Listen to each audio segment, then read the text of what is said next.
بسم اللہ الرحمن الرحیم۔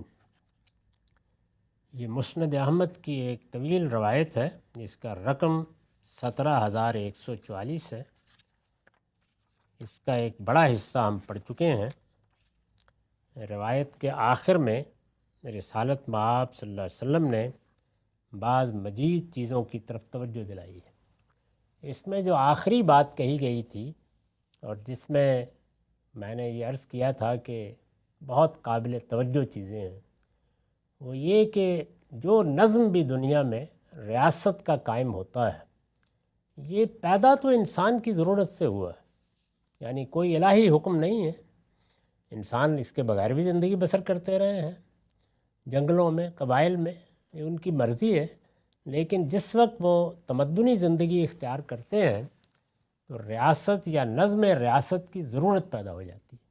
ضرورت بالکل ایسے ہی جیسے کہ پیٹ لگا ہوا ہے تو معاشی جدوجہد کی ضرورت پیدا ہو جاتی ہے، یعنی اس کے لیے کسی خدائی حکم کی ضرورت نہیں ہے۔ ہر شخص کو یہ ضرورت لاحق ہوتی ہے، وہ اپنے لیے روٹی کا سامان کرنا چاہتا ہے، اپنی ضروریات کو پورا کرنا چاہتا ہے، تو بہرحال کس کا دل نہیں چاہتا کہ اطمینان سے بیٹھ کر چائے کا کپ پیے اور سوئے، یا کچھ پڑھے لکھے آرام کرے۔ نکلتا ہے باہر، جدوجہد کرتا ہے، سفر کرتا ہے، دوسری جگہوں پر جاتا ہے۔ یہ ساری مشقت اس لیے اٹھائی جاتی ہے کہ اسے اپنی ضروریات پوری کرنی ہوتی ہے۔ بالکل اسی طرح سے انسان کو ارادہ و اختیار دیا گیا ہے، اس کا سوء استعمال ہوتا ہے، اس سے جرائم وجود میں آ جاتے ہیں۔ اس سب کو روکنے کے لیے اور اجتماعی زندگی کے مسائل کو حل کرنے کے لیے لوگوں نے ریاست کا نظم پیدا کیا ہے۔ یہ انسانی ضرورتوں سے پیدا ہوا ہے، لیکن یہ جب پیدا ہو جاتا ہے تو جس چیز کو ہدف بناتا ہے وہ کیا ہے؟ فساد، اختلال۔ اس کی بنیادی ذمہ داری یہی ہے۔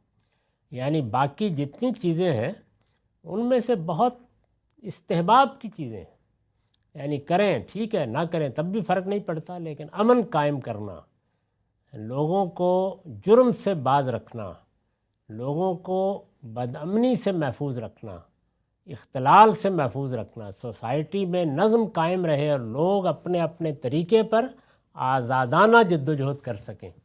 حکومت یا ریاست اس لیے وجود میں آئی، یہ اس کا بنیادی مقصد ہے۔ یعنی اس کو پورا کرنے کے بعد وہ 10 چیزیں اور کرے، لیکن اگر یہ نہیں کر پا رہی تو پھر وہ کوئی ریاست نہیں ہے، یعنی اس کی ضرورت ہی ختم ہو جاتی ہے، اس کی بنیادی اس پر رکھی گئی ہے۔ اس کے بعد جب یہ انسان یہ ضرورت پوری کرتا ہے تو جیسے وہ معاش کی جدوجہد کے لیے نکلتا ہے تو پھر اللہ کا دین بتاتا ہے کہ اس میں کن اخلاقی اصولوں کا خیال رکھنا ہے۔ اسی طرح ریاست اور خلافت جو بھی کہیے، وہ پیدا تو اللہ تعالیٰ نے جو انسان کے اندر ضروریات رکھی ہیں ان سے ہے، پیدا ہوئی ہے، لیکن جب وہ وجود پذیر ہو جاتی ہے تو پھر اسلام کا حکم یہ ہے کہ اس میں آپ اگر ہم دین کے ماننے والے ہیں تو کوئی اختلال پیدا نہ کریں۔ اس لیے انقلاب کا لفظ ہی اسلام کے لغت کے لیے، انبیاء کی ہدایت کے لیے ایک اجنبی لفظ ہے، اس کا کوئی تصور نہیں ہے۔ کوئی اختلال، کوئی قانون شکنی نہیں ہونی چاہیے۔ جو کچھ بھی تبدیلی لانی ہے اس کا ایک ہی طریقہ، اور وہ یہ کہ وہ لوگوں کے ذہنوں کو تبدیل کر کے لائی جائے گی۔ اس کے لیے پرامن ذرائع اختیار کیے جائیں گے، اس کے لیے قانون کے حدود کو ملحوظ رکھا جائے گا۔ نظم میں اختلال پیدا کرنا یا لوگوں کے جان و مال کو خطرے میں ڈالنا، ان کے راستے بند کرنا، ان کے لیے تکلیف کا باعث بننا، ان کے لیے آزار کا باعث بننا، یہ چیز ناقابل قبول ہے ہمارے دین میں۔ تو اس لیے رسول اللہ صلی اللہ علیہ وسلم نے پابند کر دیا ہے ہم مسلمانوں کو، اور اس میں یہ مثال دی ہے کہ بندہ مومن کو حکومت اور قانون کے معاملے میں اس اونٹ کی طرح ہونا چاہیے جس کی ناک دکھ رہی ہے اور اس پہ مہر ڈالی گئی ہے۔ یعنی وہ ادنا درجے میں بھی کسی خلاف ورزی یا سرکشی کا تصور نہیں کرتا، بلکہ جس طرف کھینچا جائے جاتا ہے، جس طرف کھینچا جائے یعنی قانون کی پابندی میں، قاعدے کی پابندی میں۔ اور اس میں پھر بعض دوسری جگہوں پر یہ فرمایا کہ چاہے تم تنگی میں ہو، آسانی میں ہو، رغبت کے ساتھ یہ کرو، رضا کے ساتھ کرو، بے دلی کے ساتھ کرو، تمہارے حقوق نہ دیے جائیں، قانون شکنی نہیں کرو، یہ پابند ہو تم اس بات کے، کیونکہ انسانی جانیں تمہاری ان سب چیزوں سے بالا تر ہیں، ان کو خطرے میں نہیں ڈالا جا سکتا۔ تو جو کچھ کرنا ہے وہ پرامن ذرائع سے ہوگا۔ اسی لیے جب دنیا نے یہ طریقہ ایجاد کر لیا کہ سیاسی نزاعات کا فیصلہ پرامن طریقے سے ہو جائے گا، یعنی یہ جمہوریت کیا ہے، یہ کچھ بھی نہیں ہے۔ لوگ اس میں بیمانی بحثیں کرتے ہیں کہ لوگوں کو اقتدار منتقل ہو گیا ہے، یہ لوگوں کی حکومت ہے، کچھ بھی نہیں۔ اللہ تعالیٰ اس دنیا کے اندر نظم حکومت کو چلانے کے لیے جو لیڈرشپ پیدا کرتا ہے، ظاہر ہے اس میں نزاع ہوگی، میں ذمہ داری سنبھالوں گا یا آپ، اس نزاع کا فیصلہ پہلے پانی پت کے میدان میں ہوتا تھا، اب اس کو ہم پرامن طریقے سے کر لیتے ہیں۔ اصلاً یہ اس قانون پر قائم ہے۔ تو پرامن طریقے سے فیصلے کے لیے جو ضابطہ اختیار کیا گیا ہے وہ اسی لیے بہت قابل قبول اور بہت پسندیدہ ہے کہ خود ہمارے دین کی تعلیم بھی یہی ہے کہ لوگوں کو کسی حال میں خطرے میں نہ ڈالا جائے۔ تو یہ تو وہ بات تھی جو اس سے پیچھے بیان ہو گئی، اس میں کچھ مزید وضاحت میں نے کر دی۔ اب حضور نے اسی موقع پر مزید کیا کہا، سو متنبہ رہو، تم میں سے جو بھی میرے بعد زندہ رہے گا بڑے اختلافات دیکھے گا۔ یعنی اپنے بات کے بارے میں آپ نے فرمایا کہ میری شخصیت کی وجہ سے یہ چیز ایک ادنا درجے میں تمام بڑے لیڈر رہنما جو دنیا میں پیدا ہوتے ہیں ان سے بھی ہو جاتی ہے، یعنی وہ ایک طرح کی وحدت کا ذریعہ بن جاتے ہیں، لوگوں کو ان پہ اعتماد ہوتا ہے، چنانچہ پارٹیاں، جماعتیں، برادری، قومیں ایک بڑی لیڈرشپ کے تحت بالعموم افتراق میں مبتلا نہیں ہوتی۔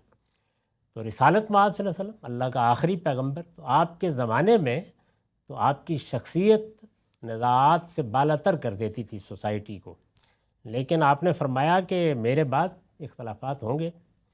میں نے لکھا چنانچہ یہی ہوا، اور یہ اختلافات نبی صلی اللہ علیہ وسلم کے دنیا سے رخصت ہوتے ہی سامنے آ گئے۔ یعنی جیسے ہی حضور دنیا سے رخصت ہوئے تو یہ معلوم ہے آپ کو کہ سقیفہ بنی ساعدہ میں قریش کے اور انصار کے مابین اختلاف ہوا، نمٹا لیا گیا، آسانی سے حل نکال لیا گیا، بڑے جمہوری طریقے سے نکالا گیا، لیکن ہوا۔ ان کی ابتدا یعنی ان اختلافات کی ابتدا اگرچہ سیاسی نوعیت کے بعض اختلافات سے ہوئی، مگر زیادہ عرصہ نہیں گزرا کہ انہوں نے مذہبی اختلافات کی صورت اختیار کر لی۔ یعنی اگر دیکھیں تو ہماری تاریخ میں یہ جو حضور نے فرمایا تھا کہ میرے بعد جلد اختلافات پیدا ہو جائیں گے، تو ابتدا مذہبی اختلافات سے نہیں ہوئی، ابتدا سیاسی اختلافات سے ہوئی۔ یعنی کچھ سیاسی فیصلے تھے کہ جن سے ایک گروہ کو دوسرے گروہ سے اختلاف ہوا، بڑے بڑے گروہوں میں اختلاف ہوا، تو سیاسی اختلافات نے آہستہ آہستہ مذہبی اختلافات کی صورت اختیار کر لی۔ یہ کیسے ہوتا ہے؟ ظاہر ہے کہ سیاسی اختلافات ہیں، مسلمانوں کے درمیان میں ہے، اب کسی نہ کسی کو اس کے ساتھ مذہب کا کچھ پیوند لگانے کی ضرورت پیش آ جائے گی۔ وہ پیوند کوئی حدیث سنا کے لگائے گا، کوئی فضائل کی روایت سنا کے لگائے گا، کوئی قرآن کی کوئی آیت پڑھ کے اس سے لگائے گا۔ تو یہ جیسے ہی یہ پیوند لگایا جاتا ہے تو پھر اس کے نتیجے میں مذہبی بحث یعنی سیاسی بحث مذہبی بحث میں تبدیل ہونا شروع ہو جاتی ہے۔ اگر آپ اپنی ابتدائی تاریخ پڑھیں تو بالکل ایسے ہی ہوا۔ چنانچہ سیاسی اختلافات مذہبی اختلافات کی صورت اختیار کر گئے اور ان سب فرقوں کی پیدائش کا باعث بن گئے جنہیں اب ہم شیعہ، سنی اور خوارج وغیرہ ناموں سے جانتے ہیں۔ یہ شیعہ، سنی اور خوارج جو بالکل ابتدا میں تین بڑے گروہ بنے ہیں یا تین بڑے فرقے کہہ لیں بنے ہیں، آپ دیکھیے ان کی ابتدا سیاسی اختلافات سے ہوئی، اور سیاسی اختلافات نے بتدریج مذہبی اختلافات کی صورت اختیار کی۔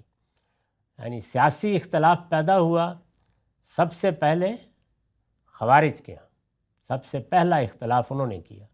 اب ظاہر ہے کہ اس کی تاریخ سنانے کا یہ موقع نہیں ہے، میں نے اس پر بڑی تفصیلی گفتگو آسٹریلیا میں ایک ورکشاپ میں کی ہے، وہ آپ دیکھ سکتے ہیں کہ یہ فرقے کیسے پیدا ہوئے، ان کا بنیادی اختلاف کیا تھا، ان میں سیاسی اختلافات کی ابتدا کیسے ہوئی اور پھر اس کے بعد وہ مذہبی اختلافات میں کیسے بدلے۔